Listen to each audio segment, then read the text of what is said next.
Welcome so much, our viewers, and I want to say Happy New Year. I believe you have had a very wonderful festive season. Before we continue, just go to our YouTube, JK TV News, subscribe, and leave a comment. Leo, I want us to continue with our series. We have been analyzing the politics of Ukambani, and especially the politics of Wiper versus the UDA faction. And I want to just begin by saying this. In most of the times in Ukambani, we have never ever understood why we vote.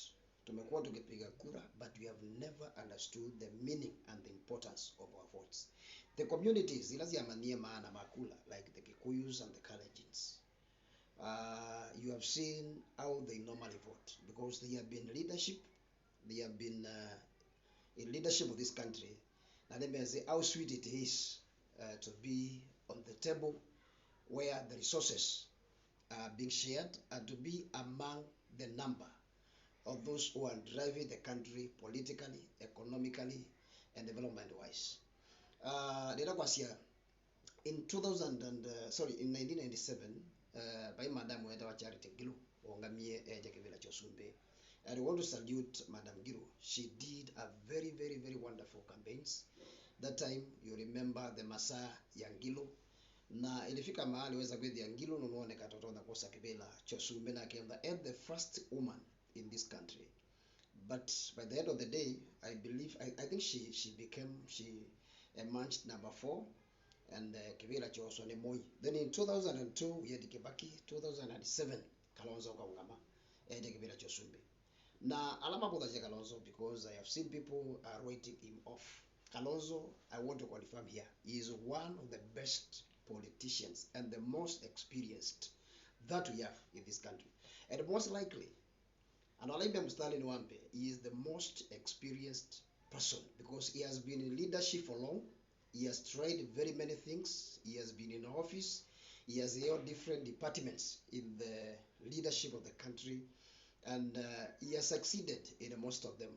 In before 07, Infotrack, by that time I'm not getting it. But Infotrack polls, they used to rate Kalonzo being ahead of Kibaki, and Kibaki by then was the president, being ahead of Kibaki, and then Kibaki used to be number 2, and Raila used to be number 3. That is before 2007. But we have to get to Abika siasa sia ODM because Kalonzo was going to be the presidential candidate wa ODM Kenya. Lakini yule Raila mwoga mako ile siasa mako ni na Kalonzo kwa vile kwa NDM. Na rating ya Kalonzo ya mbia there. He was branded names, watermelon, indecisiveness, mtu ambaye ana msimamo. In fact, maziro zuo the Kalonzo na ni Raila. But now, Kalonzo has been too loyal, and he supported Raila in 2013, he supported Raila in 2017, he supported Raila in 2022. This time round, amejitokeza kimasomaso na baya binda ya maandamano. Nuna umerila mnaweza kwethia anulemona the real Kalonzo, who the real Kalonzo is. Nenda bazio, if Raila today decides we will back Kalonzo, moyo safi. And then Uhuru Kenyatta anasimama pale to support Kalonzo, Rosafi, and the other leaders. Nienda kwasi na confirm that's a killer ticket. You may agree with me, you may not agree, but selling these men, kwila hizi monopio kuliko kudhawazia Raila Odinga. Because if you go to the mountain carrying the product by the name Kalonzo Musyoka, be the franga bearer wa Azimio, nagatue kwa natongo alama Mount Kenya alama mlengo nusu. Selling these men itakuwa rahisi more than what was another always here Raila na pena bina. So I want to say this. Kalonzo is a candidate who can beat Ruto in 2027 on a fair ground, na free and fair elections. On a free and fair elections. If the president is not careful, Kalonzo is a man who can take him home straight away, the first shot, and then he takes him home. The only problem is free and fair elections has never been in the country, in this nation. So now, I don't know, but I don't know how free and fair it will be. But the free and fair elections, it has never been in this country. But now that's not what my point is. My point is, I've been able to go in my one of my talk shows in Kamba TV. Nanane this proposal, like Kalonzo and the Biwakwemba, Echo Chair, one National Dialogue Committee. Nazia, if Kalonzo has got to Bomas, are you Maluka Bomas?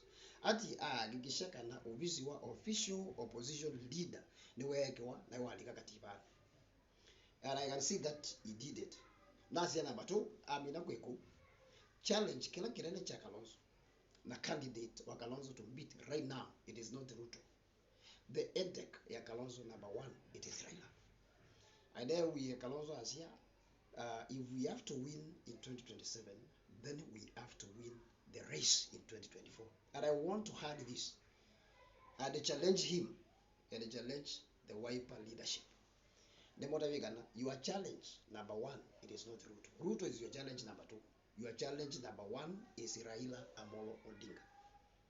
If you are going to be a competitor of William Samoei Ruto in 2027, and ensure that you conquer against, you win against Raila Amolo Odinga in 2024.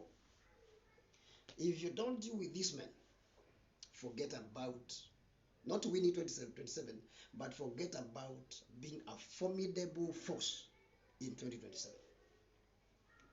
Because now, His Excellency Stephen Kalonzo Musyoka, by all means, whether peacefully, forcefully, you must wedge out Raila Amolo Odinga from the opposition leadership. They can always away there you. If Kalonzo is the flag bearer wa Azimio, even if he loses in 2027, straight away he becomes the official opposition leader. Ruto agenda ibina tabu yake. Nigenda enoke. Then now in 2032, Kalonzo will have served as the official opposition leader for 5 years. At least I gave them basket yake. Right now, this basket, your opposition, it belongs to Raila. Before we even think about Ruto, they talk about Ruto. Talk about Raila. Deal with the Raila 2024. If you don't deal with the Raila in 2024, forget about Ruto in 2027. Nike na Ruto, and that almost in 2027. Ilama ugeto amina kula siya 2017. Nika na Ruto, and that almost in 2022. To amina kula siya 2017. Ruto ni wasisi dalili na body language ya Uhuru na amana. Kana Uhuru is not ready for him in 2022. And he began his journey that time. Now we all modern. One of his biggest and step number one, Goliath. It was not 2022. It was dealing with the Uhuru, and especially in his own backyard. Now, good about issues here, Tanga, these deviants, whether they are rebelling against the president, people complained, but Ruto knew what he was doing. Because if he had not conquered Uhuru, Uhuru akwete mbado akwadelete that basket because with you in basket is you and Jubilee on then yake, he would not have won. Raila today would have been the president. So he ended up with Kalonzo na Wiper team. Ega na ina issues ya UNDA. In fact, ega iko kita na UNDA. Tumo the imwethia. Tumo kite sieta mbomina na Raila. And we people come together by the way. And we never na amwethia magambote there is one giant. If we not go down that one giant, then we can go separate way. Take on money. Why am I saying this? Siasa ite, and in the politics you don't trust people 100%.